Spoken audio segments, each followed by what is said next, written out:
বন্যার্তদের পাশে দাঁড়িয়েছেন নায়িকা অপু বিশ্বাস। চুপ কেন নায়িকা বুবলি, এই প্রশ্নটি করছেন অনেকেই। নায়িকা শবনম বুবলি তিনি তার ভেরিফাইড ফেসবুক থেকে একটি স্ট্যাটাস দিয়েছিলেন। সেখানে তিনি বন্যার্তদের একটি ছবি পোস্ট করে দুঃখ প্রকাশ করেছেন।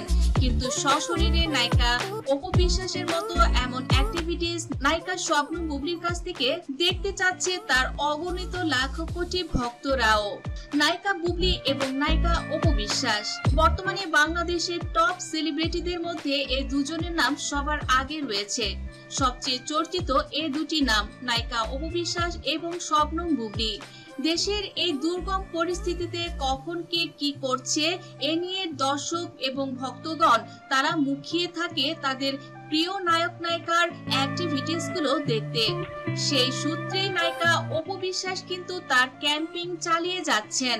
প্রথম থেকেই তিনি বৈষম্য বিরোধী ছাত্র আন্দোলনের সঙ্গে ছিলেন এবং বন্যার দুর্গতদের পাশে তিনি সশরীরে উপস্থিত হচ্ছেন। পাশাপাশি তিনি বিভিন্ন ফান্ডের মাধ্যমেও তিনি টাকা দিয়েছেন। আজ তিনি সশরীরে গিয়েছিলেন ঢাকা ইউনিভার্সিটিতে, সেখানে গাড়িতে বসেছিলেন নায়িকা অপু বিশ্বাস এবং ম্যানেজারের মাধ্যমে তিনি টাকা পাঠিয়েছেন বন্যার্তদের ফান্ডে। সেখানে তিনি জানিয়েছেন এখানে শুধু তার একটি ক্ষুদ্র উপহার, কিন্তু তার মেইন কার্যক্রম তিনি নিজে থেকে করছেন এবং সশরীরে তিনি একটি টিম গঠন করছেন।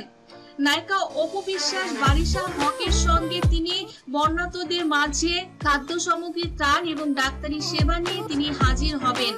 নায়িকা শবনম বুবলি এখন কিন্তু এ ধরনের অ্যাক্টিভিটিস চোখে পড়ছে না। এ কারণে শবনম বুবলির ভক্তরা অনেকটাই হতাশ। তারা অপেক্ষা করছে তার প্রিয় নায়িকা কখন আড়াল ভেঙে সামনে আসবে।